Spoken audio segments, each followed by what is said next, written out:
Ladies and gentlemen, welcome to Main Event DFS. Welcome to this NFL DFS 2021 Week 10 NFL DFS podcast that still needs a bleeping name. We're just going to continue this all season. I still haven't come up with a name, but that's okay. It's Week 10.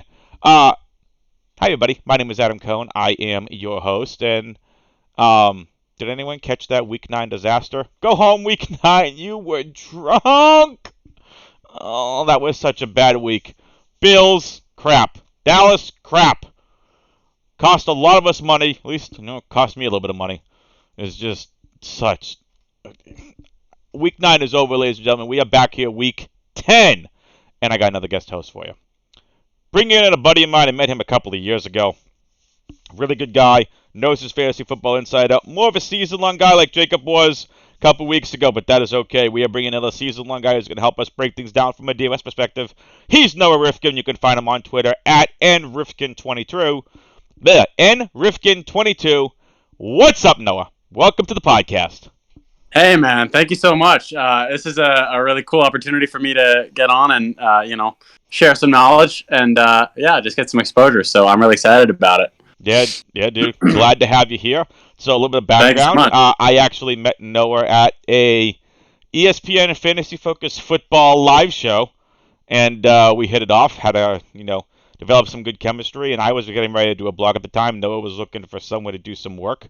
I did the DFS side of my blog. Noah did our season-long side. And he's a really good writer, knows his fantasy football stuff inside and out. Time to bring him into the world of podcasting.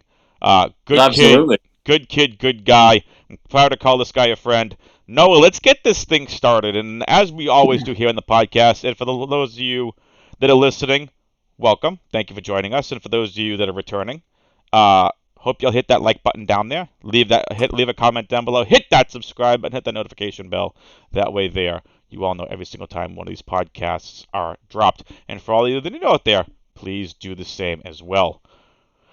Noah, we are going to do 2 games that we want to target. Then we're going to go into 2 GPP or games that we want to fade. Then we're going to head into our defenses that we like based on salary and just defenses we want to play. And then we're going to finish it up with our core value GPP and favorite stack segment. Are you ready to get started? Great. Absolutely. Let's hit it. All right. Game we want to start out with talking about that I have on docket is Minnesota at the Chargers. I almost said the Clippers again.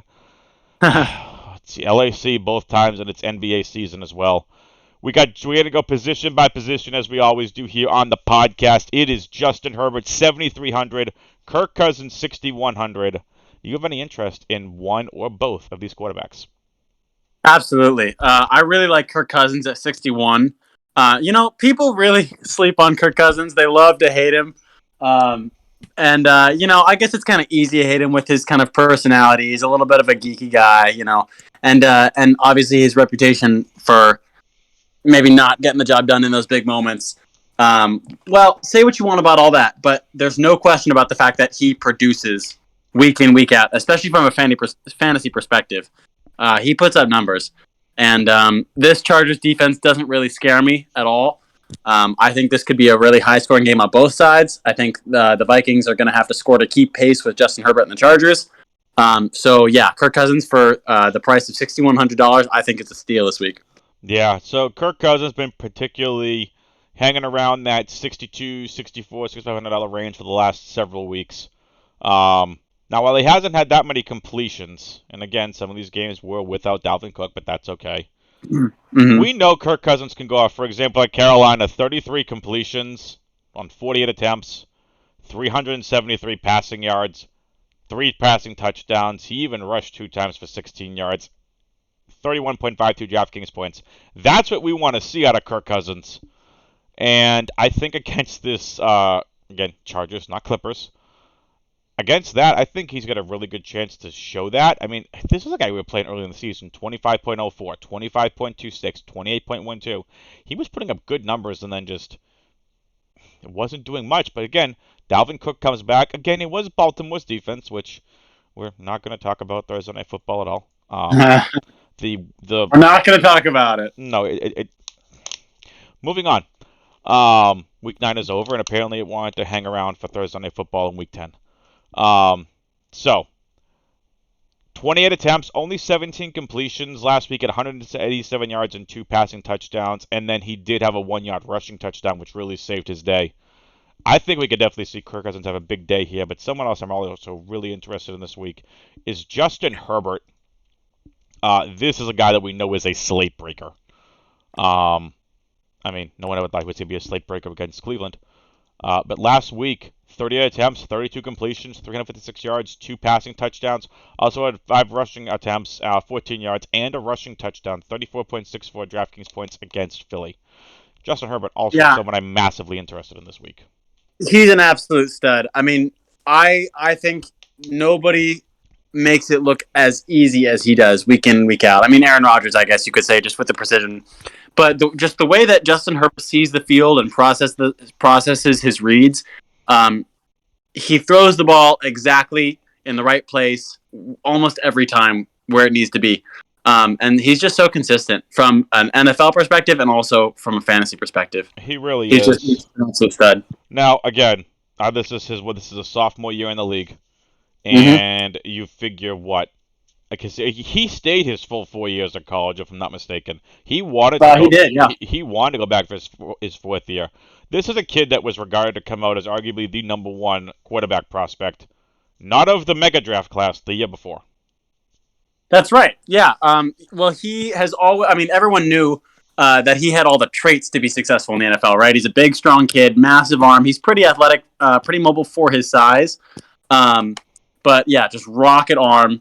And he's always been very poised. And so if you're of the school of thought where you draft a quarterback based on their traits, a lot of people were high on him. Mm-hmm. In terms of the draft class that he ended up going out of with Joe Burrow and Tua, Joe Burrow obviously was coming off that ridiculous. I mean, it was a perfect season with LSU. It was a historical season. But Burrow and LSU pulled off. And also, similarly, I think to Herbert, Burrow's strength is the way that he sees the field and sees the game and processes the game. And so, even I mean, it's pretty much indisputable that Justin Herbert is a better NFL quarterback, at least today, than Joe Burrow is. But I don't hate on the Bengals for making that pick ahead of him. But I do think people were getting caught up in maybe some of his bad plays at Oregon. And not drafting based on traits. Because if you look at Tua, he was an accurate quarterback in college, but he played in Alabama. He had the pedigree, right? And so people felt more comfortable taking him, I guess, because he was from the SEC. And first-round wide receivers.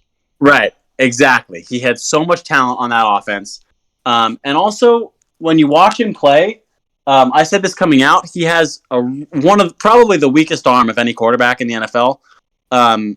And he looks small on the field. He looks incapable sometimes. As a Tua fan, this hurts, but I understand. I'm sorry to say that. I don't mean to break your heart. Good. But yeah, I do think Tua is a little bit overvalued. Certainly coming out of the draft. But it's just interesting to see what their careers have turned into because Justin Herbert is an absolute stud, and he will be in this league for a long, long time. Yes, sir. All right, let's move on to a position I'm actually really interested in, and we're going to talk about. There's only 2 running backs. They're both top 5. You can argue they're both top 5 running backs. Dalvin Cook and Austin Eckler. Dalvin Cook coming in at $8,000. Austin Eckler coming in at $7,600. Talk to us about both of these running backs, because if I had to pick, I'm favoring one over the other. I am absolutely favoring one over the other. I'm curious to see if it's the same one. Who are you going with? Talk to us about Dalvin Cook and Austin Eckler. Yeah, so for me, the guy that I'm favoring is Austin Eckler all the way. My boy. Yeah, there's no question, because he is so involved in the passing game. He's such a threat as a receiver, and he's so well-rounded as a player. He really has no weaknesses, and he's so strong for his size. He's always moving the pile forward, and the Chargers know that he's a guy that they have to get involved if their offense is going to be clicking in the best way possible. Agreed. He makes their offense fire on all cylinders. Not that their offense isn't good. He changes the dynamic of that offense in ways that you really can't quantify with stats. No question about it. His presence on the field is massive. And Dalvin Cook is great. Don't get me wrong. I mean, Dalvin Cook is one of the most talented running backs in the league.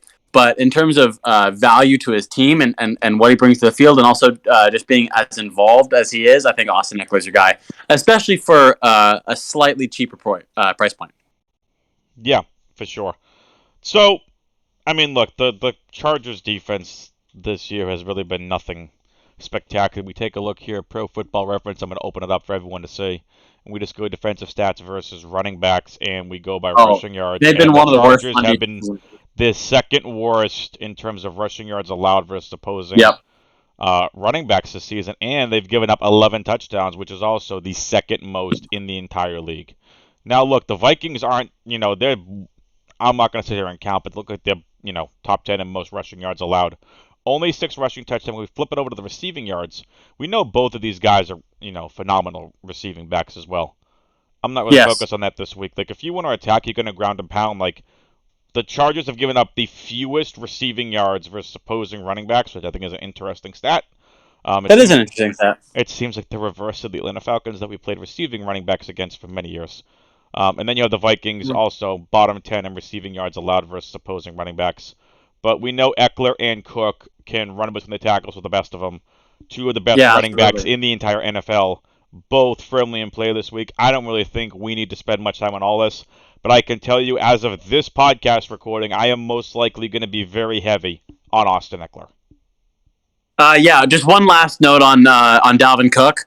Although I said troubles, we're not talking about any possible sort of maybe happening legal troubles. No, anywhere on this podcast. I do expect him to play and keep playing throughout the season because it's just a civil matter at this point. Yeah. No, but what I would say is even though I like Austin Eckler better in terms of just his volume and his price point, the Chargers' defensive line is among the worst in the NFL. So there should be a lot of yards for the taking on the ground. My only concern is if the Chargers go up early, which they tend to do because they score quickly, then the Vikings might be a little less inclined to keep running the ball.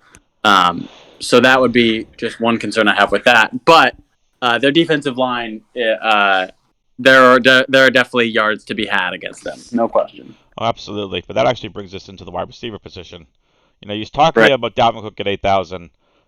Austin Eckler and Dalvin Cook change the dynamics of their offenses for their respective teams. I think Eckler is more of a dynamic playmaker and a dynamic, as you said, presence, which is the term we want to use on his team. Cook probably not as much, but Cook is such a threat that defenses just have to respect him. And we come over here to the wide receiver position, Noah, and we take a look. Justin Jefferson, $7,700. Keenan Allen, who's listed as questionable for this game, most likely is going to play. He expects, Coach Staley does expect Keenan Allen to suit up and play this Sunday, according to the latest news provided by RotoWire. They're on DraftKings. Thielen and Mike Williams. Thielen is 6,700, and Mike Williams 6,600. Look, Mike Williams, we know, been dealing with a knee injury. This kid is such a freak athlete. Happy Mike Williams week, Noah. This is the Mike Williams bounce back week. As much as I want to play Keenan Allen, I think this is just a game with so much, for lack of better terms, to steal Peter Jennings stuff, fantasy goodness in this game. I think it's a Justin Jefferson, Mike Williams kind of week. I actually completely agree with you, man, and I'm hoping for that too because I have him on my dynasty team as well. But yeah, no question. For the price point, 6,600, he's the cheapest of the 4 big name receivers in this game. He's a big play guy, and he hasn't been as involved in the offense in the last few weeks as he's been dealing with that injury. But I think as he gets healthier, the Chargers are going to start to look to get him more involved deliberately in the game plan because he's just so talented. He's such a huge weapon for their team. He's going to destroy the Minnesota secondary. Yeah, I see him having a big day as well. And for the cheapest price point from those 4 receivers, I like that play quite a bit. Yep. Now look, on the Minnesota side of these things, you have Thielen, who's more or less become the slot guy, and you have Jefferson, who just torches people on the outside. I know that Derwin James is an absolute monster and beast in the secondary. I just don't care because I think Justin Jefferson is fantastic. So of the Minnesota wide receivers, how are you ranking Jefferson and Thielen this week? I know that Justin Jefferson has a high price point, but I don't particularly care about that because he is just so talented, and his route running ability and his suddenness just allows him to get open against anybody. Doesn't matter. Honestly, Thielen too. Thielen's route running is just as nasty, and so what happens with that is, if you're a great route runner in this league, that's the number one defining trait in terms of being able to get production, because that's just, you're open more, right? And so I think these guys are both pretty much as close as it gets to matchup proof. And so I like Jefferson even with the higher price point. But I like Thielen as well, to be honest. I mean, I like them both. I would agree. Just to give some stats to this, the Chargers are giving up the second fewest receiving yards allowed versus opposing wide receivers and only 4 receiving touchdowns. And the Vikings are almost mid-pack in terms of receiving yards allowed to opposing wide receivers, and they're giving up 10 receiving touchdowns. This is just a game where I think, again, a lot of these stats you just kind of throw out the window. For me, overall, I think I'm more on the Chargers side of this game. I can easily see the Vikings just torching this defense that I think the stats actually a little interesting, because the Chargers defense I don't think has actually been this good. I would agree. When I watch them, they're definitely giving up some big plays on the field. Jalen Hurts marched that Eagles team up and down the field last week against them. Mm-hmm. Especially with the rushing. But all Jefferson needs is a big play, which is crazy because Jefferson, if I'm not mistaken, on that LSU team was the slot guy. Yeah, he was, but that's also because they had Jamar Chase on the outside, and there's no team in the NFL that has 2 receivers as good as Jefferson and Chase. I think that, can you imagine having both of those guys on your team in college? That's just ridiculous. That's just it's crazy. But put him outside. It won't matter now. I'm a Justin Jefferson fan. Yeah, absolutely. He's thriving as a perimeter wide receiver. Yeah, he's thriving as a perimeter wide receiver. Yeah. Oh my God, he's uncoverable. I mean, he's uncoverable. Nothing you can do. Which is why I think this is a big Jefferson week and a big Mike Williams week, just because, you can play the slot guys if you want. There's nothing wrong with Keenan Allen or Thielen. I just don't see the ceiling with either of these two. At least as of this podcast recording, I don't see the ceiling with Keenan Allen or Adam Thielen this week. Yeah, I think that's a fair take. I will say Keenan Allen is a volume king, right? Because he's coming. This is true. And a red zone darling. That's true, right? Because he gets so much separation on his routes, like the quick stuff. He's going to open himself up for a lot of yards after catch because he's open so quickly off the line. Yep. So I could definitely see him getting 8 to 10 catches, pretty easily. But that doesn't necessarily mean that he's going to get a lot of yards or touchdowns. Exactly. From that, but he is a huge volume kind of guy. Yeah. So he's a volume kind of guy. He's a red zone threat. So I will say he does have a high floor. Mm-hmm. But I definitely like the ceilings better. Yep. Moving on to some of the third string wide receivers in terms of the third guys you want to target as your wide receiver threes. Jalen, Guyton, and KJ Osborne. Any interest in Guyton or Osborne? You know what? Actually, Guyton, I would say maybe for the big play. He and Justin Herbert do have a downfield connection that we've seen a lot. I think more so last year, I guess, than this year. But he's just a threat waiting to happen. And I think the Vikings love their 2 receivers so much they don't leave a lot of targets to go around to the rest of the team. But Justin Herbert will spread the ball out a little more. So Jalen Guyton. That's why I go ahead. Finish your thought, and then we'll talk about KJ Osborne. Oh, sure. Yeah. I just think Jalen Guyton could be open for a big play. So if you want to swing for the fence for a low price, that could be a guy for you. I can see it. Guyton does not have a touchdown yet this season. That could change this week. Ooh, so maybe he's due. If you're playing over a 20 max, I don't even know if I'd advise Guyton in the 20 max, but if you're playing over, I'd get, a little bit of exposure to Guyton. Now, on the other side of this, KJ Osborne, just a quick point on KJ Osborne. When Sure. Thielen isn't around the team next year, just saying, KJ Osborne. You think he's that guy? KJ Osborne time. KJ Osborne is just hashtag good. Got you, man. I'll keep an eye out. We've seen what happened earlier this season. 9 targets against Cincinnati, caught 7 of them. 14.6 DraftKings points. He had 76 yards. 6 targets, caught 5 against Arizona, who we know now is a really good defense. 91 receiving yards and a touchdown. He's been utilized in this offense. Maybe not in the way that he's fantasy relevant yet. He's a name to keep in mind, especially for you dynasty owners out there. But as well, I think KJ Osborne, again, over a 20 max, I would take a little bit of a shot on KJ Osborne. Let's move into tight ends. Unless anything else to talk about wide receiver. No, I'm ready. Excellent. Tight ends. We have Tyler Conklin, Jared Cook. If you listen to Fantasy Football, Jared Cook. And you have Darnold Parham annoys the shit out of us, Jr. No, I am totally kidding. Parham is someone who we have seen involved, but something you and I were talking about pre-show before we let you get into your thoughts. The most targets that Parham's had in a game this season is 3. And he has 3 touchdowns. I'm just going to let that sink in. He's a huge target. He's a massive dude. So, for the red zone, he's always a threat to get, a back shoulder fade or that's where he's been utilized, in my opinion, is the red zone. Yeah, absolutely. I mean, you just say, go be big. Go get this ball. And they can use him that way. And so I would say he's a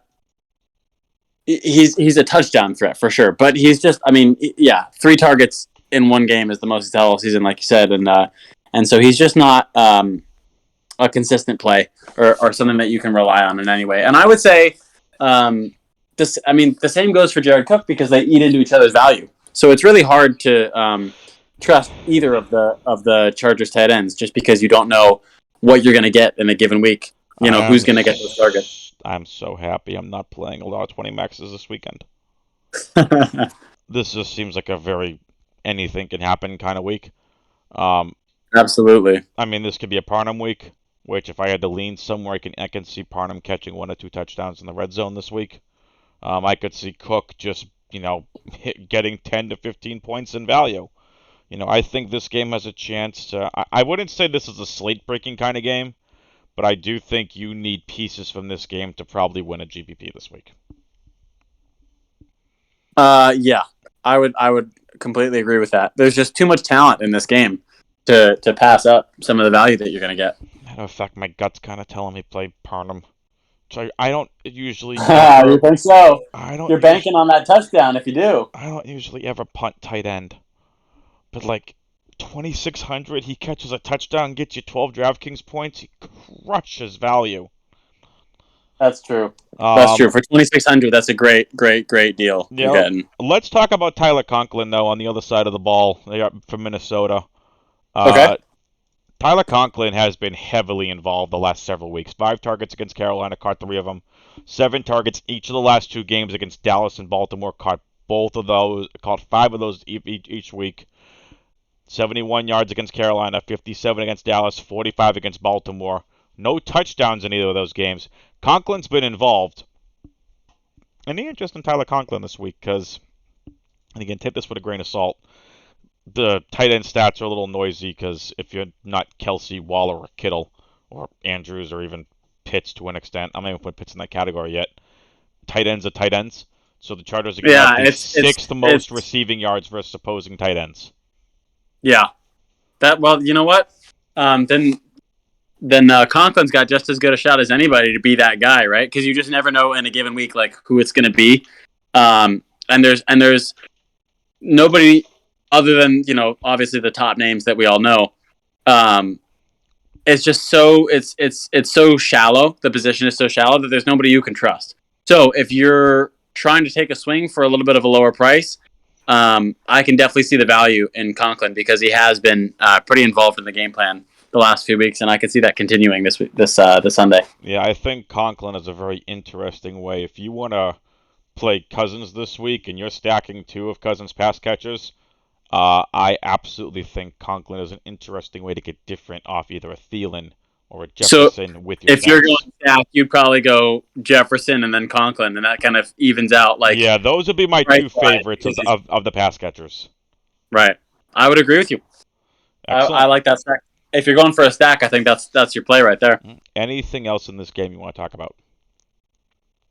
No, not particularly. I just think that's 2 great offenses, so it's going to be a lot of scoring, high point potential, and a lot of individual talented players as well. We've buried the lead on this, but Minnesota and the Chargers currently sitting at a 53.5 over/under, the second highest over/under on the slate. Yeah, as you'd expect, right? Exactly.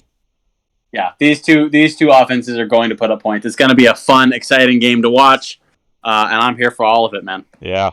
Let's get in here to the second game we want to talk about this week, and it's the actually highest over/under on the entire slate. It's Atlanta at Dallas. You owe me money, Cowboys. No, I'm kidding. Dallas put up an absolute stinker last week. They had so much. I think it was all garbage time. Weren't they like shut out going into the fourth quarter? Yes. Yeah. I think they scored 2 touchdowns. Hence my sigh.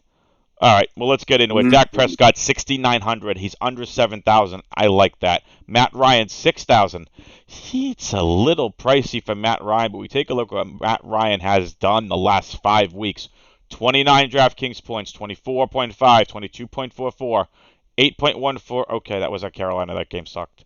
All right, sorry. Language. Stinker. And then 31.52 points last week at New Orleans against that defense. A top 10 defense in the league with one of the best cornerbacks in the league. Matt Ryan put up 31.52 DraftKings points and the highest DraftKings points he's put up all season. No Calvin Ridley, and he's putting up these numbers. You can give a big shout out to Cordero Patterson for that. Matt Ryan is someone I have interest in this week. Dak Prescott, there's nothing else to say about this guy. If you're playing a 20 max and above, you're playing Dak this week, in my opinion. Yeah. Dak's a beast. This may be a little bit of an unpopular take. I've disliked Matt Ryan for years. I think he's gotten a lot slower as he's gotten older, and I think he's lost a little bit of his arm strength. But you know what? He certainly proved me wrong last week against the Saints, and with a great showing against that defense. And so I will say, even though the Cowboys do have a great defense, that price point is so tempting. 6,000, for Matt Ryan. And I say what you want, and I certainly have about his talent. But he does produce. He's another guy kind of similar to Kirk Cousins, who's just really consistent week in, week out. In terms of his production, and it's not always pretty. It's not always fun to watch. But he's a guy that you can rely on. I'd say not the highest ceiling in the world, but really low bust potential. And so for that price point, it's awfully tempting. Matt Ryan is a fantastic GPP quarterback this week. We do not have to give you stats to tell you how great of a quarterback Dak is and why you should be playing Dak week in and week out because he's that freaking good. He's a beast. Monster. Dallas's defense is not that good in my opinion. They are. You think? I do not think Dallas's defense is that good. They've gotten better, sure, but if we just take a look at what Dallas has done as a whole this season, Dallas's defense overall, let's just go giving up to total yards allowed. Where are they? Are they better than I'm actually giving them credit for? They're better than I'm giving them credit for. 19th. Where are they? 19th in terms of total yards allowed, 15th in terms of passing yards allowed, and it's the rushing that's interesting. They're, interestingly enough, not giving a lot of rushing up, so that's actually really interesting. However, not like Atlanta has a traditional running back that you actually want to play, Mike Davis. So we take a look at what Matt Ryan can do, and I think this is a game with Dallas. They're in Dallas. Dallas is at home. Atlanta's on the road again. Look, Matt Ryan just put it up last week. Again, let's give you the stats of what he did against the New Orleans defense, which is a far superior defense to Dallas, in my opinion. 30 passing attempts, completed 23 of them, 343 passing yards, 2 touchdowns, 5 rushing attempts for 8 yards, and a rushing touchdown against the Saints. Imagine what he can do against Dallas. True. I think Matt Ryan firmly that's really in play this incredible week. efficiency. Absolutely, that's incredible efficiency. Honestly, with 300 plus yards on 30 passing attempts. Matt Ryan, that is pretty impressive. So, maybe he's in a little bit of a groove right now. I can definitely see him being successful against the Cowboys. Matt Ryan is someone I'll tell you right now, Matt Ryan's in my GPP playable. Just when we get to our GPP segment, in terms of who we like, Matt Ryan is probably at least as of right now, my favorite GPP quarterback for this entire That's your guy right there. Anyone else? All right. Do you want to talk about anything else about the quarterbacks? Should we move on? No. I think they're both good plays this week. Dak because he's Dak and he's a beast, and Matt Ryan because he's got a great price tag. All right, let's move on. Running backs. Ezekiel Elliott, 7,000. Tony, I'm better than Ezekiel Elliott. Pollard, 4,600. He is better. Look, there are a lot of guys in the DFS industry and the season-long industry that I massively respect that were on the Pollard hype train when he was a rookie, when Zeke got his massive contract extension. Right. And then you looked at how Zeke ran, and you looked at what Pollard could do, and people were all over Tony Pollard. I mean, like, if you look at the running back, Zeke is running with a freaking purpose this year. He sure is, he's changing my mind on how... I mean, I'm not saying I've never said he was a bad running back. But in terms of what Pollard can do, I think Pollard has got a lot more explosivity to him. Zeke is just a freaking tank. Like, you get out of his way or he's going to throw you out the way. Yeah, I completely agree. And, it's interesting that you say that because I had a similar take about Zeke in prior years, and going into the season, it looked like he is slowing down a little bit. Even though he's not that old, he's such a physical player and the running back is such a physically demanding position that players wear out a lot quicker. And so I just sort of thought that Zeke was getting a little run down, and he's maybe not as fast. He's not as strong through contact. And I thought that was one of the worst deals in sports when they made it to sign him to such a massive contract.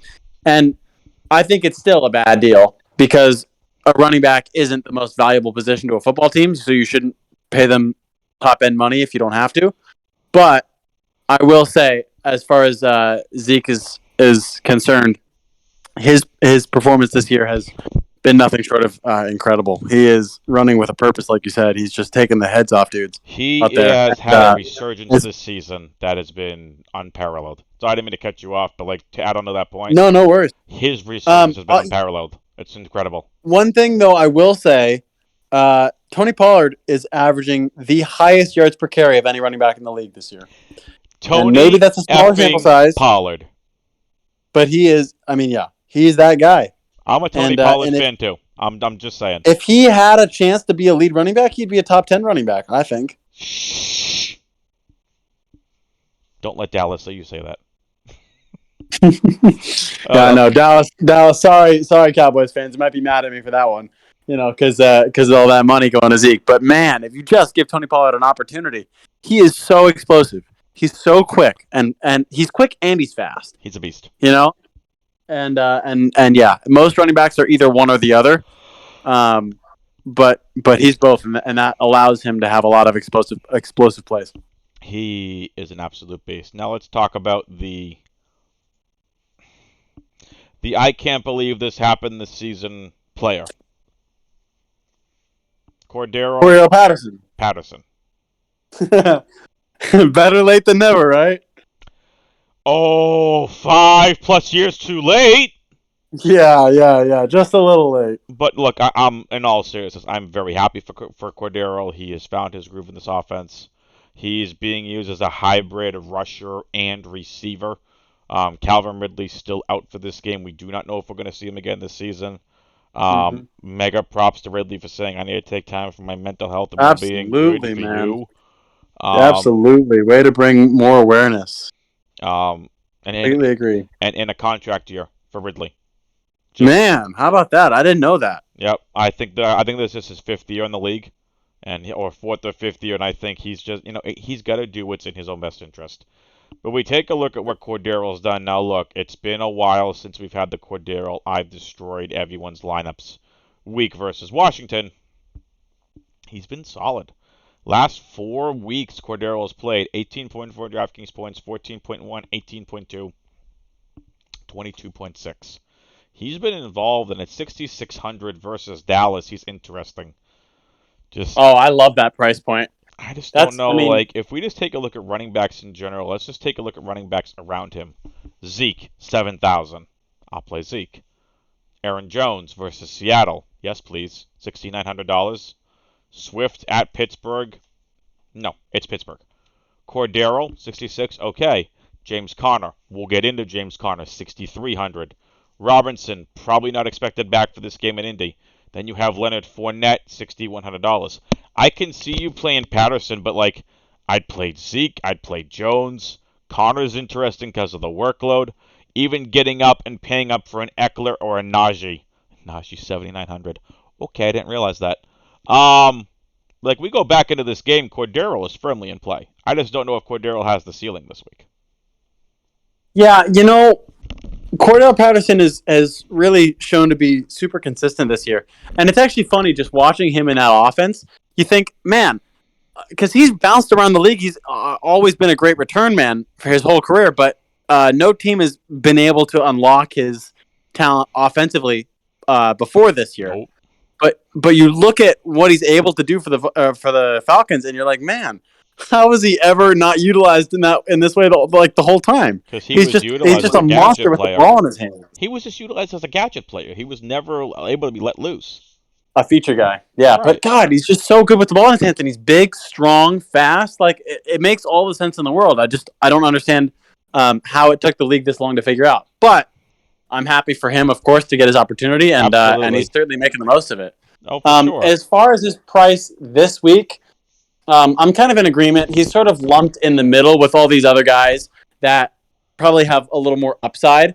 So it just comes down to personal preference at that point, because I don't think there's a standout in terms of the value. I like James Conner more. I like Leonard Fournette more this week for that price. He's just in a weird price point. Yeah, exactly. And then going up, I like... Actually, I disagree with you on Aaron Jones. I think the Hawks have been locking down on their run defense. But I like Zeke, and then I like Dalvin Cook and Austin Eckler as well. So it's sort of a weird spot for him price-wise. It is. So he again, we're not saying he's a bad play. His price point is just around other guys that Noah and I both think that have higher ceilings. Now, again, if you think Cordero has that high ceiling, go play him. He's going to be utilized more as a pass catcher and running back in this game. He's going to be a true hybrid with no Calvin Ridley. Yeah, well, that's the draw for him, right? Is they use him in so many different varieties, right? So his volume is always high. He's better than Russell Gage. Yeah, keep on saying that. Better than Russell. And Russell Gage is solid. We'll talk about him in the next segment, in the wide receiver spots here. But I think he's fine. We talk about the second running back before we get in the rest of our receivers. Mike Davis. Oh, Mike Davis. I can't play Mike Davis this week. You don't like that? I can't. He said, stay away from Mike Davis? I can't. 9 attempts each of the last 2 weeks. I just can't. He hasn't broken his highest DraftKings points this season, 13.3. As a Seahawks fan, former Seahawk, he's always been he's nice. Some players are some players obviously you just describe different ways. Just the way his jukes, he makes guys look stupid out there. And he's real nice with it. But he's just not consistent. And because Cordero Patterson has exploded onto the scene this year and they're using him in all those different ways, Mike Davis just doesn't really have a big enough role that you can count on him to produce value for you. Which is kind of crazy considering Ridley hasn't been active the last few weeks. Yeah, I And know. Mike They Davis should still be not being using. utilized. He's a stay away Right. from me, in my opinion. I agree. I don't think he's worth it. And even down at that price point, there's other guys with more value, like we just mentioned, Tony Pollard. I'd rather play Tony Pollard. And Mark Ingram, who's starting this week, is $4,500. So We will you get look at there. you look at that. Yep. Right. All right. So you look at that and you're like, man, why would I ever start Mike Davis when I have these other guys who are much better value plays for that same price point? Yep. No, look, if you're playing 150 and you want some Mike Davis, go for it. It's just tough. Like, I play a lot of 20 maxes. I can't get there on a 20 max with him. I'd rather include Tony Pollard on a 20 max before I include Mike Davis. Yeah, no question. So, all right, let's move on to wide receivers here. We're going to fly through these wide receivers here. CeeDee Lamb, Murray Cooper. You're playing both of them. There's nothing to be said about these guys. You're playing both. Yep. Easy money. Actually, one thing to be said. AJ Terrell, the cornerback for the Falcons, is having a great year. Second year out of Clemson. Really talented guy. So he's going to be on the quote-unquote number one, which I'm actually expecting to probably be CeeDee Lamb because Amari Cooper takes a lot of his snaps out of the slot. Has he? So I would say, actually, they kind of use him all over the field. Well, Michael Gallup's coming back this week. Oh, that's right. Excuse me. Michael Gallup is on track. Back, then, Cooper back to the outside. Because I think Gallup is a slot guy, right? So that makes sense. Yeah. Gallup does play the slot when he's in the lineup. Okay, so the only question is, who is AJ Terrell supposed to line up against? And my prediction is CD. He'll probably be on CeeDee Lamb. Right. I agree. So boost the Cooper. For that reason, I would take Cooper over CeeDee Lamb. But at the same time, you can also just trust the talent. Yes. Trust the talent. AJ isn't exactly like a Stephon Gilmore, or he's not, Darrelle Revis back in the day with Revis Island. He's not a cornerback. No, he's not. He's not a cornerback you need to be scared of. He's a cornerback that's earning respect. So yeah, I think that's a good way of looking at that. Yep. All right, now let's get into the aforementioned Michael Gallup. Coming off IR, expected to play in this game, expected to be active.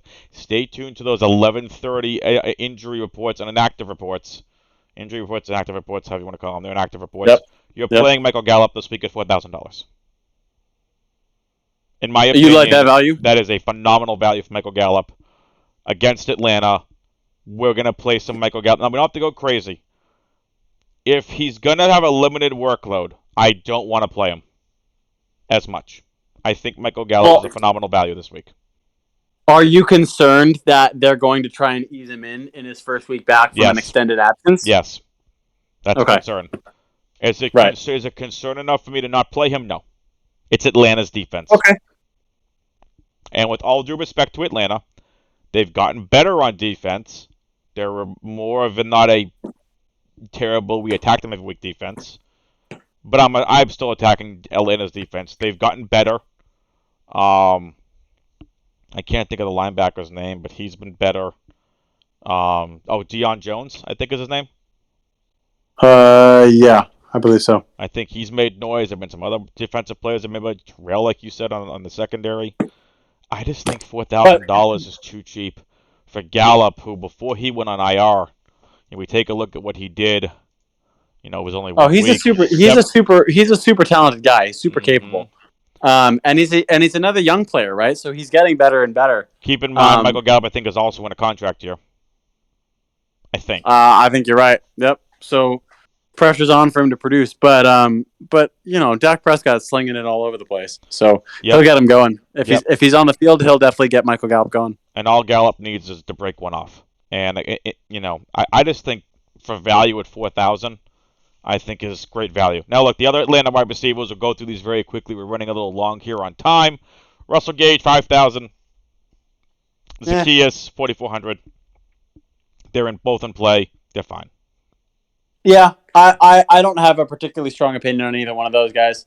They're both kind of mediocre to me. Yeah, if you want to take a chance, but nothing that really stands out or wows me. Agreed. In that scenario. If you want to take a chance on a Tarsy Sharp, fine.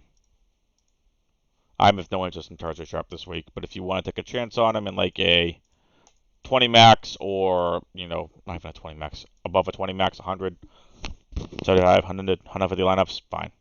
Personally, I'm staying away. I think there's just better value guys, even at that like low price point. There's just other guys that I prefer. Anyone else you want to talk about wide receivers before we quickly move to the tight ends here? Because tight ends... No, let's hit the tight ends. I think this game has really good tight end potential here. Kyle Pitts, 5,800. Dalton Schultz, 5,000. Both are firmly in play. Absolutely. I have nothing else to say here. These are two tight ends that I want exposure to this week, in my opinion. Both have been used. Kyle Pitts arguably is the default number one receiving weapon.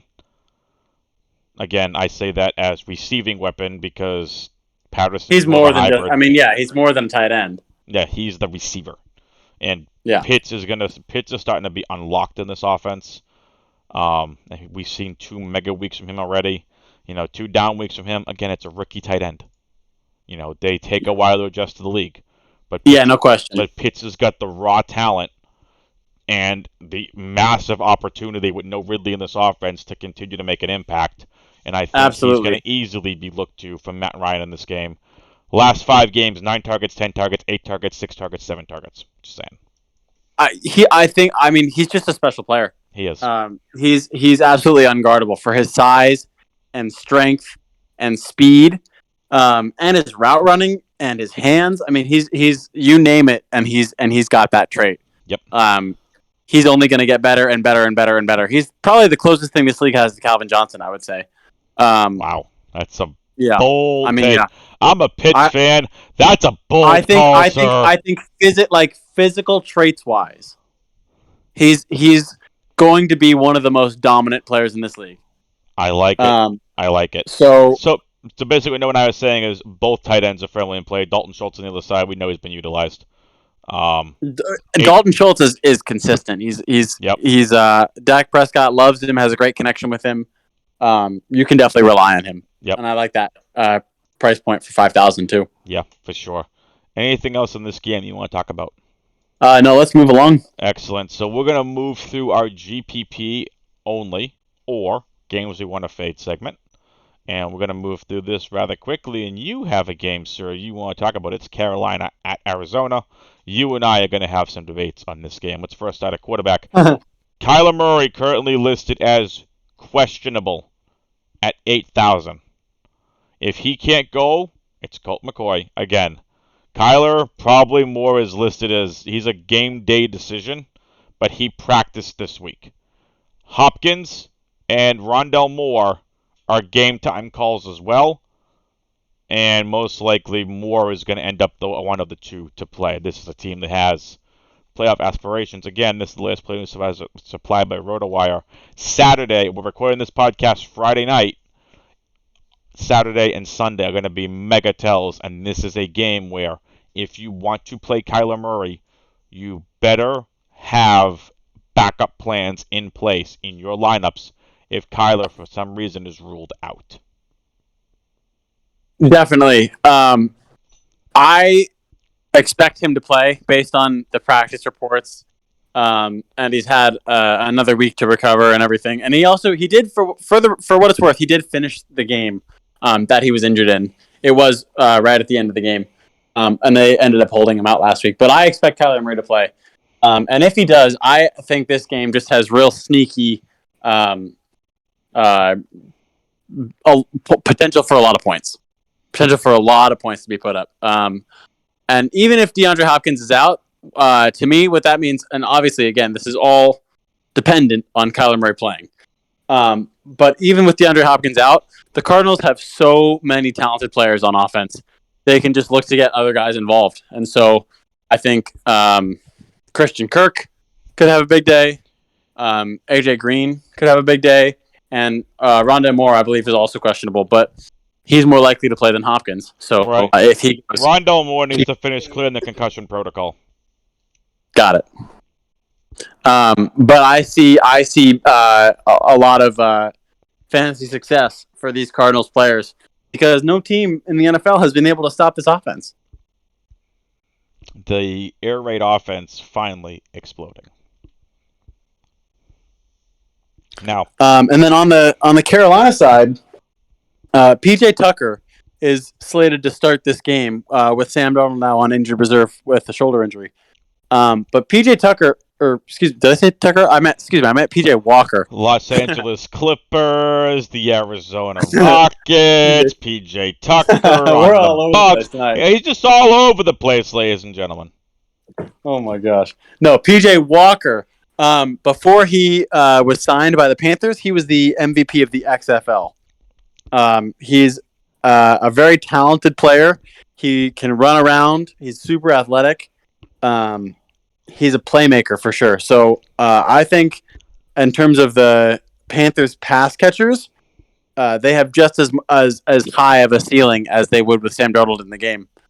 So I'm still expecting DJ Moore and to a lesser extent Robbie Anderson to have big weeks. And then Christian McCaffrey is getting healthier and he's so involved in the game plan. So he'll have a big week against everybody. Can I make a bold take?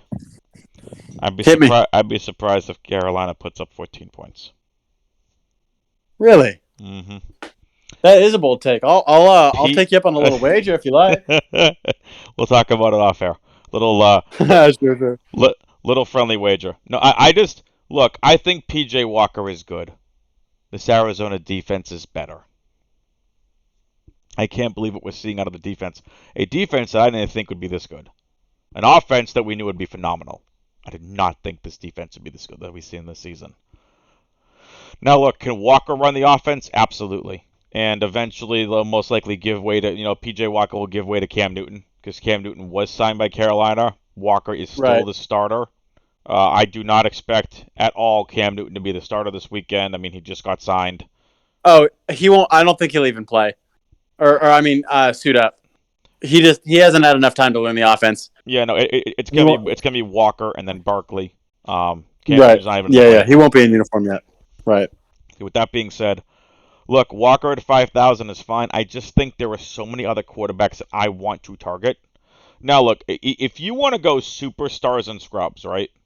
If you want to go PJ Walker and you want to put a DJ Moore and a Christian McCaffrey, or you want to, even play a Robbie Anderson, that's fine. It's going to free up so much salary for you because, look, let's just do a test here. If we put PJ Walker in, and let's say Christian McCaffrey at 8,400 and DJ Moore at 63, that leaves you $5,050 remaining a player.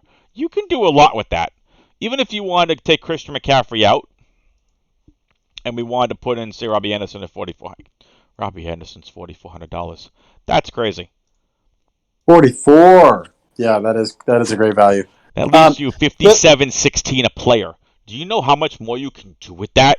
And let's just say, for all intents and purposes, you just want to outright. Let's just pick a cheap defense here. For the all intents and purposes, let's just say we put in. I can't put any of those guys. Okay, defense is really bad this week. Let's just put the Titans in. Chalk defense this week. $6,340 a player. I can get me a Najee. I can get me an Eckler. I can go back to running back. Let's see if I can get me an Aaron Jones. Still leaves me $46.50 a player. Remember Parham that we talked about earlier? Let's just put Parham in here. That leaves me $6,700 for a wide receiver. Oh, look, I can get a Mike Williams. And this is just like, you can get so many studs if you go this way. Not something I'm advocating for. Not a lineup that I don't know if I'd play. But I think this is interesting. I think the PJ Walker take is interesting. The question is what is PJ Walker's ceiling against this Arizona defense? That's the thing. So we need to figure out. We got some technical difficulties. Noah can't hear me. 1 second, ladies and gentlemen. Sorry, my technical difficulties. Think it might. Oh. There he is. Hello? Noah's here. Oh, sorry about that. I'm back. I wouldn't miss it. I wouldn't miss it for the world. He wouldn't miss it for the world. My rear end. This guy just didn't want to hear my terrible PJ Walker take. Maybe so. You know what, though? One thing I will say about PJ Walker I really do like what you're saying about the value for other guys and freeing up a lot of space. Another thing to keep in mind is he is a great athlete, so he could use his legs and get you a couple easy points on the ground that way. Yeah, and again, totally viable. I just built an entire lineup with PJ Walker. But it's like, what is his ceiling? Is it up there? Sure, but he does not have much of a floor at all. That's true. So, anyway, PJ Walker, definitely in play. I just have so many other quarterbacks I'd rather play over him. I can absolutely see him in play. Look, Colt McCoy is something we need to talk about in this podcast because, again, we don't know if Kyler's going to play. If he's ruleless supply is inactive, I would just bounce to Colt McCoy. And then I would say maybe you can upgrade to a Devontae Adams, a Metcalf. You have ways to upgrade if Kyler's out. If you have Kyler in your lineups, I tell people this feels like almost every week. Get your if-then statements ready. Get a script with Kyler and without Kyler. Absolutely. And have it ready to go if, 2:30, 3 o'clock rolls around. Those 4 o'clock inactives roll out and Kyler's out. Have your backups ready to go. So with that no question. So with that being said, Colt McCoy would be firmly in play. He did good last week. Oh, he looked great. He was in command of the offense. He had such a high completion percentage. And the way they run that offense, completion percentage. Yeah. But you can't ask for anything more as a backup. Nope. But they run such a quarterback friendly offense, right? Like so many of their skill position guys are so quick. They're getting open close to the line of scrimmage. It makes a quarterback's job a lot easier. So I could definitely see Colt McCoy slotting in and having success, just like he did last week. Absolutely. So with that being said, let's move off the quarterbacks here. PJ Walker, the more I think about it's really interesting. I also like Colt McCoy this week. Be massive salary savings. If it's between PJ Walker and Colt McCoy, I'm playing Colt McCoy. Oh, really? I would go Walker. Nothing wrong with that. All right, let's move on to it. Let's talk about the welcome back James Conner. Welcome back to fantasy relevance, James Conner. Not only did Buffalo screw me last week, not only did Dallas screw me last week, screwed a lot of fantasy players. Look, I'm not going to lie. My two highest owned teams last week in terms of exposure were Buffalo 1, Dallas 2. Both did nothing. James Conner decided he wanted to just go bananas. But again, Edmonds got injured in that game. You cannot predict injury. Yeah, you just never know. So with that being said, Christian McCaffrey, 8,400. It's Christian McCaffrey. He's firmly in play. No Chuba Hubbard this week because McCaffrey's back. James Conner versus Carolina. Look, Carolina's defense has been good. Connor's just going to get the volume. And look, Benjamin at 4,400, they have said he's going to be in, I think, why can't I think of his name? Kingsbury. Look. Cliff. Yeah, Cliff Kingsbury. Thank you. Sure. I've heard different takes this week that Benjamin's going to be involved. It's the James Conner show. Well, you know what? He'll probably be involved as a change of pace guy, like, giving James Conner a breather here and there. But they're not going to use him the same way that they would use exactly Chase Edmonds, like a 1-2 kind of thing. Exactly. This is Connor's backfield, for lack of a better term, right now.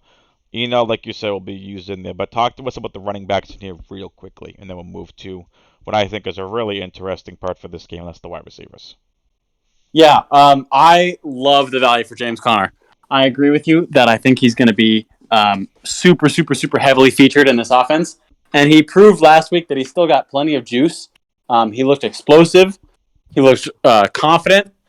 And the Cardinals' offense is so high-powered, they're just scoring touchdowns. They're giving him, they're getting all their players more opportunities in the red zone because they're moving the ball up and down the field. So I think he could have a lot of success again this week with that bigger share of the workload. I would agree. Let's move on to I thought I was talking about McCaffrey, Conner, firmly in play. Let's get into this here. Let's go to the wide receivers positions. Hopkins, 6,700. I personally don't expect him to play. Yeah, they are not going to screw with him. It's a hamstring injury. You are not going to want to mess with this guy when you are arguably one of the best teams in the NFL right now. I still think the Rams are overall just better. This could just screw the Rams, man. And they had to get Odell. Listen, Seahawks fan over there. Pisses me off. Again, not that you're hearing any Seahawks bias from the Seahawk fan on of these two hosts. What? Never. No, don't even get me started. I think your Christian Kirk take earlier in the podcast is 100% accurate. I love Christian Kirk this week. $5,500. Christian Kirk is phenomenal. Talk to us about the wide receivers. Yeah, man. Christian Kirk is just a big play threat waiting to happen. And the Cardinals, again, everything that we're saying based on the Cardinals offense is hinging on the fact that I am personally expecting Kyler Murray to play. But he and Christian Kirk have chemistry. They have a great connection that they've shown. They've taken each of their game. They've taken to a new level this year, and they've done so together. They have great chemistry, especially on those down the field shots. And so Christian Kirk is another guy where one play is all it takes, but alongside that, he's still going to get a lot of targets and a lot of volume. So he could get one big play and a lot of other looks. That's a huge day for his purposes. So I especially like him.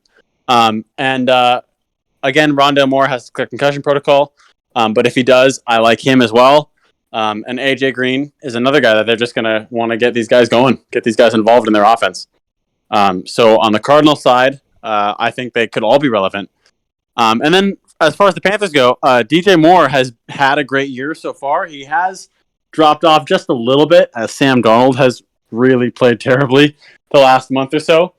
But that's why I'm saying he could have a big day, even with PJ Walker, because for the Panthers, PJ Walker might even be considered an upgrade from the way that Sam Darnold's been playing over the last month. Yep. So DJ Moore could have a big day. I think Moore and Kirk are the biggest beneficiaries. I agree. Any interest in AJ Green, Rondell Moore, Robbie Anderson, Terrence Marshall Jr.? I would say of those four names, AJ Green is the guy that I'm most interested in. I think he's the most talented player, even still, as he's getting a little older. And the Cardinals are definitely going to want to get him involved, especially with Hopkins out. So AJ Green is a guy that stands out in that list of names for me. Excellent. What do you think? I would agree with that. I think if Rondell Moore plays, I think Rondell Moore just has a bigger boom potential, but a much lower floor than AJ Green. But I would agree with that as well. Probably AJ Green over Rondell Moore, but again, Rondell Moore has to clear the concussion protocol. So with that being said, no, I really have no interest in Robbie Anderson or Terrence Marshall Jr. On the tight end side of the game, either. I mean, there's really nothing to talk about here. Zach Ertz, Ian Thomas, Tommy Tremble. No interest in any of these tight ends. You? Zach Ertz might be a guy for me. He's definitely proven that he still has a little bit of juice left. And I think he looks really good in the Arizona offense. The problem is there's just so many mouths to feed. He's not going to get a ton of targets. Especially not without Kyler. Yes, especially not without Kyler. For his price point, 46, there's actually guys I like better in that price point. So I would advise against that. Yep. All right. Anything else in this game you want to talk about? No, I think we're ready to move on. All right, let's get into it. I'm going to make this very quick for the sake of time. There are multiple games that you guys can target. There are multiple teams you can target. Tampa Bay is a team you want to target. Buffalo is a team you want to target. I think Tennessee is really interesting. I think the Jacksonville-Indy game, I'm going to breeze through this game real quick, and then Noah, at the very end, you can tell us your thoughts. I think this game is really interesting as a GPP-only game. I'll tell you my fade game, Cleveland at New England. Don't touch it. Don't go there. It's Cleveland. It's New England. Two great defenses. Two meh offenses. Both defenses firmly in play. Let's talk about Jacksonville at Indy real quick. Jacksonville at Indy, I apologize everyone had not gone over any of the over-unders. Jacksonville at Indy, 47.5 over-under. Indy favored by 10.5. Atlanta-Dallas, 54.5 over-under. Dallas favored by 8. Cleveland at New England is 45. It's one of the lowest over-unders in the entire weekend. The Patriots are favored by 2.5. Okay. I just think Cleveland's really good. So I think that's a massive defensive game. And the game we talked about, Carolina at Arizona, is a 44 over-under with Arizona favored by 10.5. Let's talk about this game real quick. Jacksonville at Indy. Again, this game sitting at currently a 47.5 over-under. This game could reach north of 60. 60 plus. That requires Jacksonville actually putting up points, though. And with that being said, Carson Wentz, $5,900. Trevor Lawrence, $5,300. The only one of interest in is Carson Wentz at $5,900. I think he's a great value quarterback this week. Lawrence is definitely in play. Not someone I'm targeting, but he's definitely in play this week. Running backs, Jonathan Taylor. He's a monster. He's a beast. $8,100. Should be in your player pools. James Robinson, currently listed as questionable with a heel injury. Most likely is not going to play this week.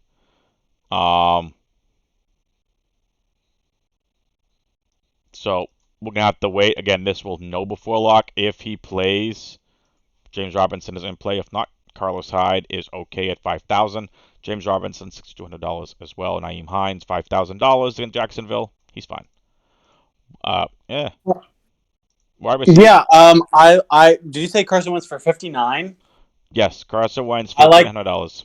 I actually like that quite a bit against a bad Jacksonville defense. They did put up a great performance against Josh Allen and the Bills. They are bad, aren't they, Buffalo? Yeah, But to be honest with you, I think that was more of a Week 9 anomaly than a pattern. Exactly, than a pattern that you can come to expect. I still think that the Jags defense is suspect, and Carson Wentz, as long as he stays away from those. Look, they're suspect, but they have talent. Let's not make any mistakes. They do have talent. They do have talent, but I still think they can be taken advantage of. And as long as Carson Wentz stays away from his trademark boneheaded plays, and he plays smart, safe football, he's in line for a big week. Yep. So with that being said, let's move on and talk about the wide receivers here. Michael Pittman, top 10 fantasy wide receiver this season. Stud, absolute stud. Love the kid. $6,300. He's about $1,000 too cheap. That is a ridiculous steal. That might be the biggest steal of anyone that we've talked about so far tonight. I called my shot 2 weeks ago, Noah. I said that Michael Pittman would be on the winning millionaire maker lineup. Within the first quarter, he had 2 touchdowns. Didn't really do much the rest of the game. Yep, I remember that game. He crushed. Yes, indeed. Real quickly, anything on the quarterbacks or running backs you want to talk about? I would stay away from James Robinson even if he plays. He's clearly just not healthy, right? So if he's playing injured, and I just don't really like that. The Colts defense is pretty good, especially against the run. Mm-hmm.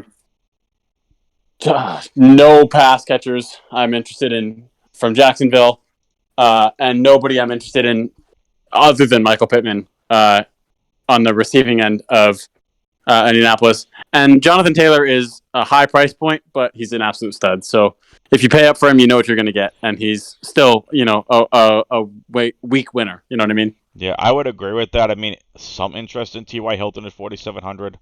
I think Marvin Jones and LaVisca are the two I would go with if you want I want to win the Millie Maker type of play. Jamal Agnew, $4,500. This is a guy that they've been getting more involved in the offense. I like guy that. Who, over the last 4 weeks, 7 targets, 6 targets, 12 targets, 5 targets. This is a guy who has double-digit DraftKings points in 3 of the last 4 games.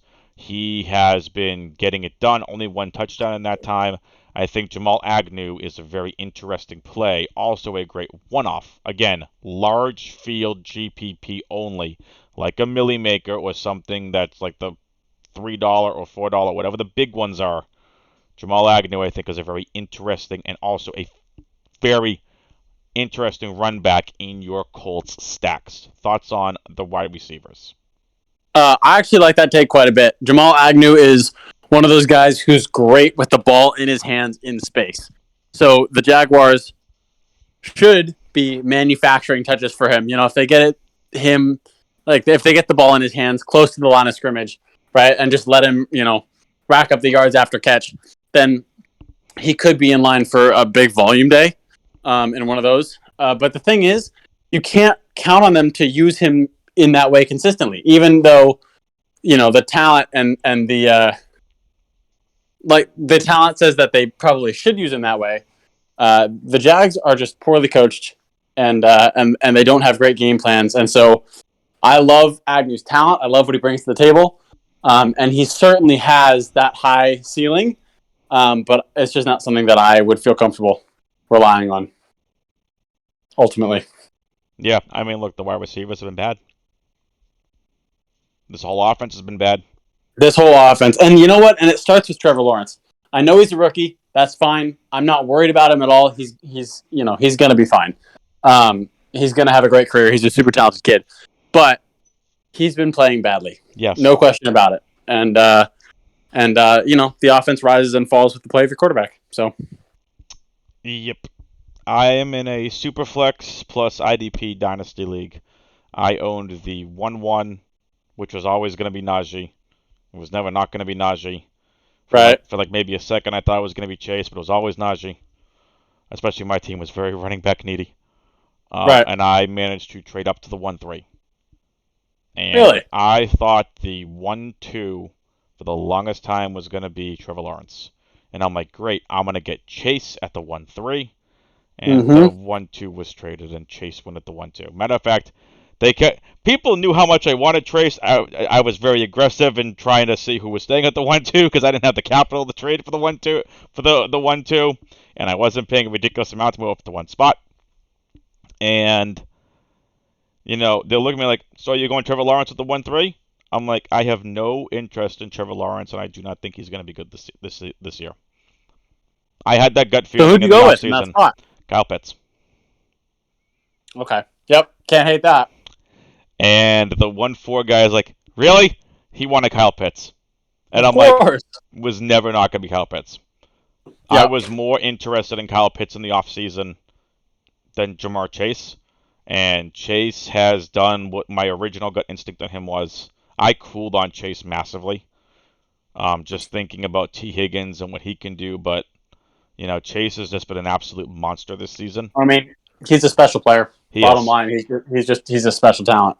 And again, but you have to go rookie wide receivers. The normal narrative of rookie wide receivers typically don't emerge at the second half of the season if they're really good and whatnot. Yep.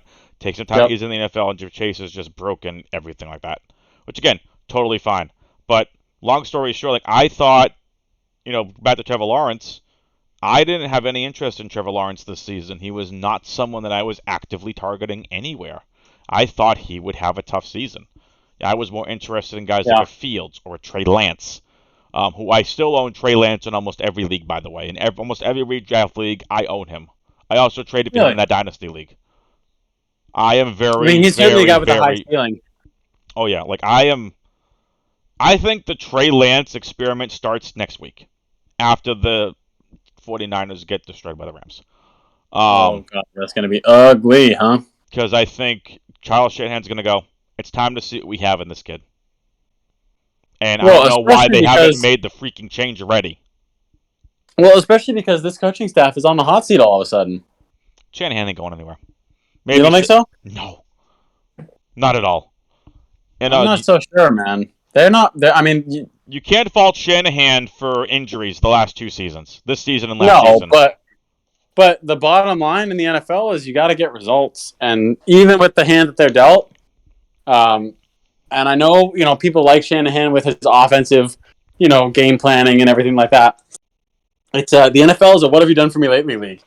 And Shanahan hasn't been able to get the job done. So Shanahan ain't going anywhere, in my opinion. Shanahan's too good of a coach.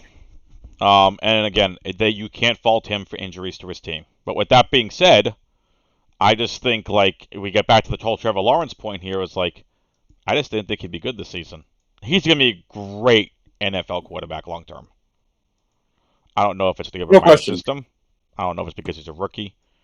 Tim Tebow was brought in the offseason. Say what you want about Tim Tebow. I'm a Tim Tebow fan. Oh, my God. What? Yeah, what? But I think that Tebow was originally brought in. No, again, first and foremost, give him a shot with his old college coach. But I think it was also to take spotlight off Trevor Lawrence.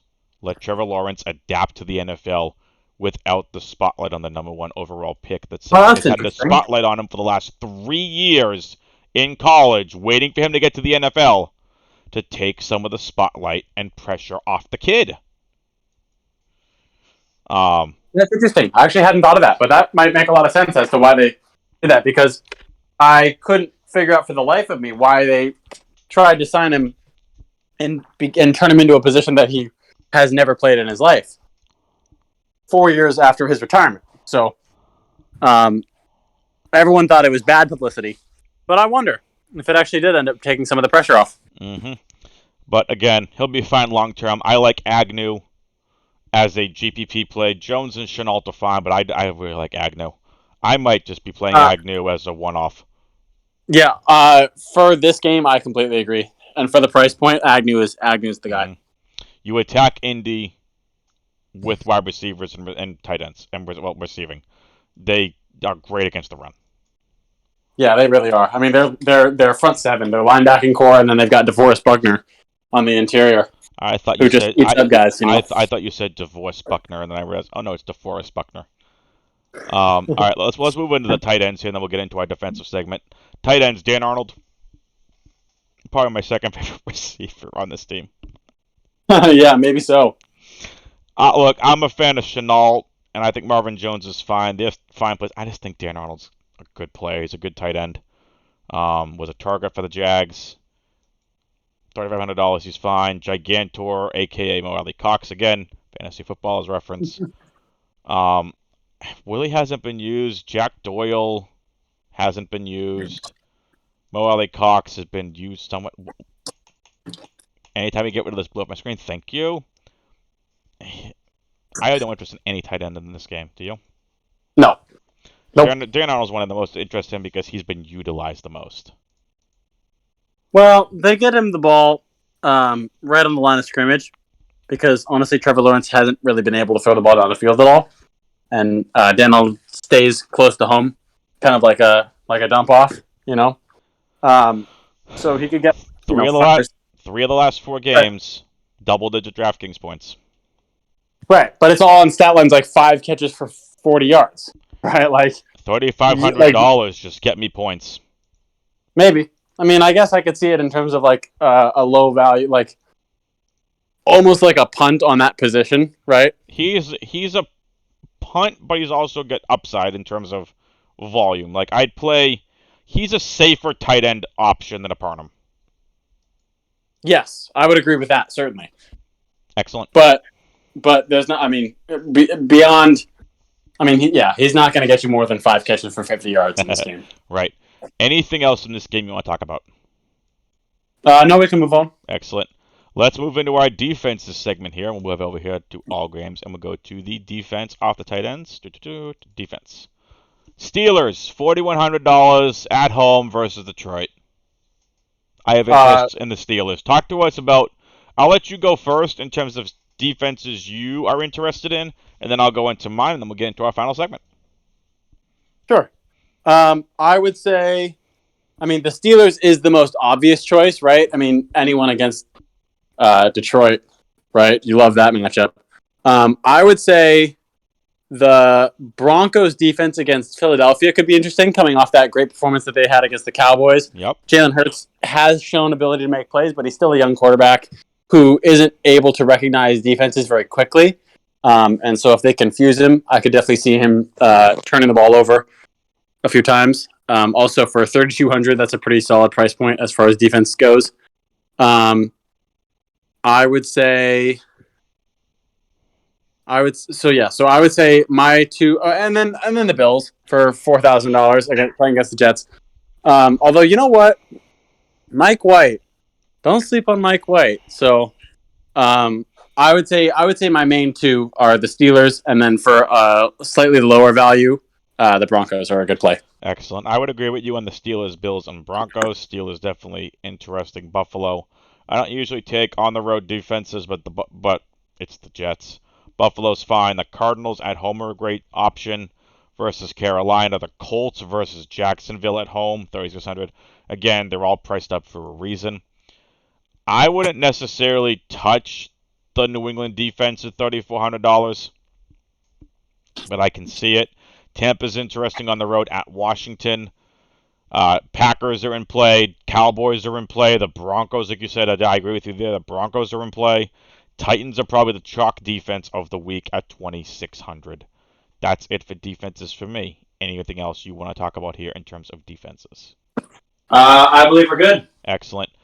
Well, let's get into it. Core value, GPP, and favorite stack segment. Before we get into that, again, ladies and gentlemen, hit that like button on this video. Leave a comment down below. Hit that subscribe button and hit the notification bell. That way that you all know every single time one of these podcasts drop. Let's get into it. Core plays. These would be 1 to 2 plays you want to target in both cash and GPP. Do you have any core plays this week? I mean, so this is just like the most consistent, like looking for, high volume kind of guys, right? High volume, high ceiling. I mean, it's all the guys that we know, right? I mean, these are guys at the top of the price points, right? Austin Eckler, we touched on. Jonathan Taylor, we touched on. But from a running back perspective, especially with the matchups, those are about as bust-proof as it gets. Justin Herbert, quarterback-wise, Josh Allen against the Jets. I think he's going to have a great bounce-back week. I'm going right back to the well on Buffalo and Dallas this week. Yep. And that's the right play, right? Don't be scared off just because they had bad weeks last week. These are two of the best teams in the NFL, two really offensively high-powered teams. So I completely agree with you. They're going to get right this week. Yep. Cool. Core plays for me. Najee Harris, 7,900 at home versus Detroit. Pittsburgh is showing they are having a tough time passing. Deontay is the favorite target. And I think this is a massive, slow the game down. This is a massive Najee Harris week. I can see that for sure. Austin Eckler, I can't put as a core play, but I'm putting him as a GPP play. I think I'm just right now going to stick with Najee as my core play this week. Value plays. These are the players we're going to target. Let's keep it under 5,000 for running back, wide receiver, and tight end. Let's target under 6,000 for quarterback. Okay. First name that comes to mind is Carson Wentz, we already touched on. 5,900, but for 5,900, that's such a great value. Again, he has been productive this season. He's just got to stay away from those boneheaded turnover plays. But I could see him having a lot of success this week against the Jacksonville defense. Yep, agreed. Any other value players you want to talk about this week can be from any position. I've got one actually. For the New York Jets, I think Elijah Moore has come on really, really strong the last 2 weeks. He's an incredibly talented player. It's just been a matter of how are they going to involve him in the offense. And Mike White has really shown an ability to read the field well. And I think for $4,700, Elijah Moore could be a nice play. Good upside in this game. I like the call. Anyone else you want to talk about for value plays? I think those are my guys. What about you? For me, value guys, I'm going to go. I agree with the Carson Wentz call. Again, if Kyler's out, Colt McCoy becomes a great value play. PJ Walker, again, like you said, is a value play. Oh, absolutely. We look at guys, we never even talked about what's going to be the chalk running back of the entire week in Mark Ingram at 4,500. Oh, my gosh. Yeah, no question. Brought in last week, saw 9 attempts, 43 yards, and 5 receptions, 11.4 points versus Atlanta.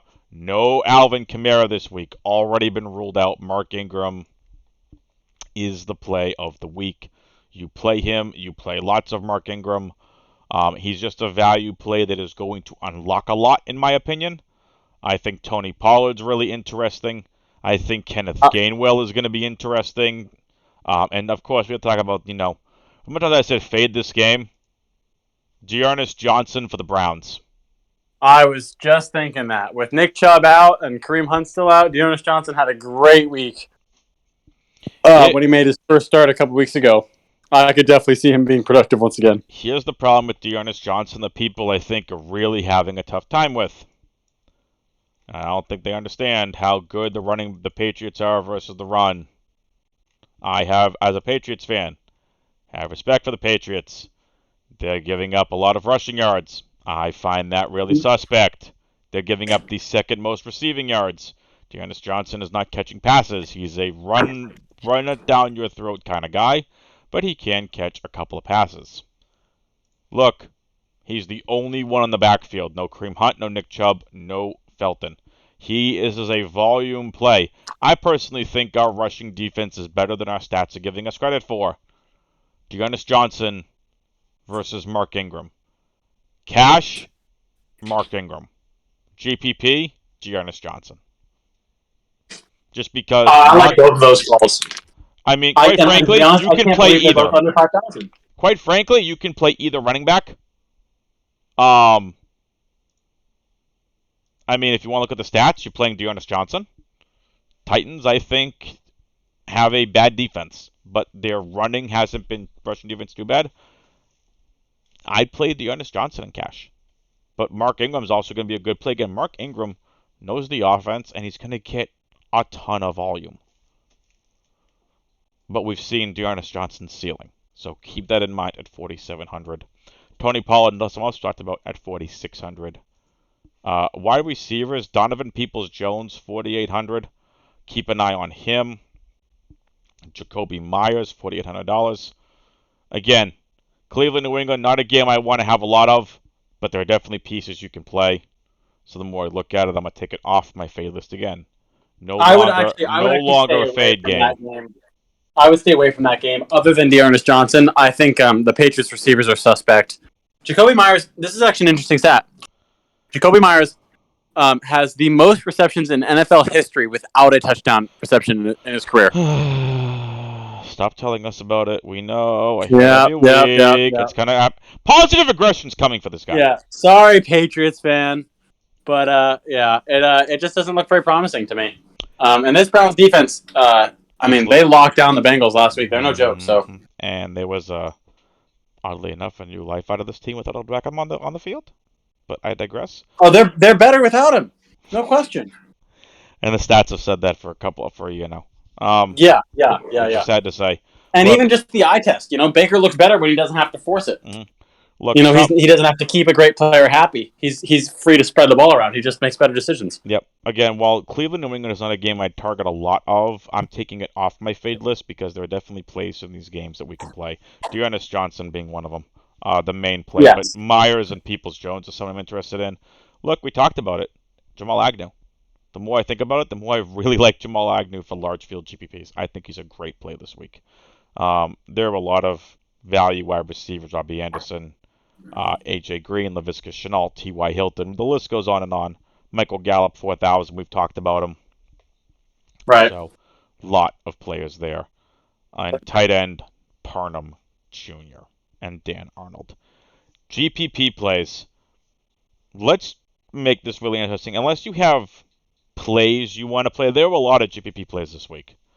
I think GPP teams, Tampa, Buffalo, Tennessee, Indy, Atlanta, Dallas. Stop me when I've said a team you disagree with. Dearness Johnson in Cleveland, Arizona, Minnesota, the Chargers. I even like the Eagles, Packers. Ooh, that might be where I draw the line. I'm in agreement with you on all these. But the Eagles make me a little nervous. Yeah. I mean, Denver's defense is great. Denver, Jerry Jeudy. Could be great. Bridgewater, Jeudy, Sutton stack. Yep. Seattle, Green Bay, game we really haven't talked about. Russell Wilson's going to be back. That entire game has got tons of GPP stuff involved in it. Rather than us just going over plays, this is a great GPP week. It really is. Lot of high floor potential in this week. High ceiling. High ceiling. Oh, excuse me. Yes. High ceiling. Yes. Okay. Just clearing it up for our listeners. And all right, let's get into it. Do you have a favorite stack of the week? Yeah. So it's going to be quarterback with two of his options. So whether that be running back, wide receiver, or tight end. Yeah. You know what? I'm actually going back to our first game that we discussed. And it's on the Chargers all the way. I would go Herbert, I would go Mike Williams, and I'd go Austin Eckler. I was thinking of the same stack. I'm going to give a different stack for the listeners out there. Just give me a second to actually think about it.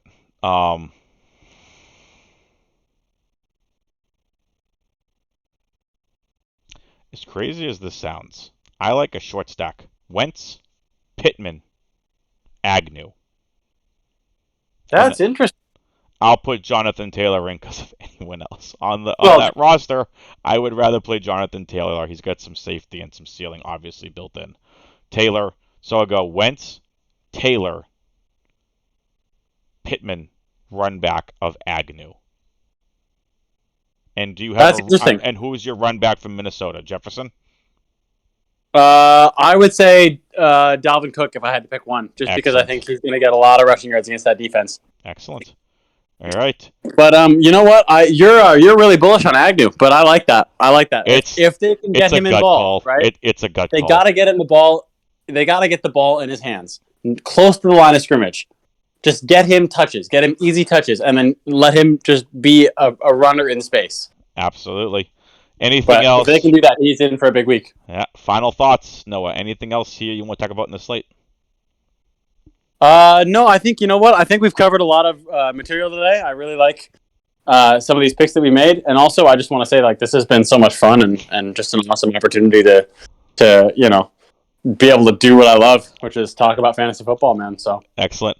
Well, Noah, thank you for joining me here on the podcast. And ladies and gentlemen, catch us next week here at Main Event DFS for our Week 11 preview. For Noah, I'm Adam. You can follow you can follow us on Twitter. You can follow me on Twitter at AdamWX21, and you can follow Noah on Twitter at NRifkin22. That's NRIFKIN22. For Noah, I'm Adam. Good luck on this slate. Latest, peoples.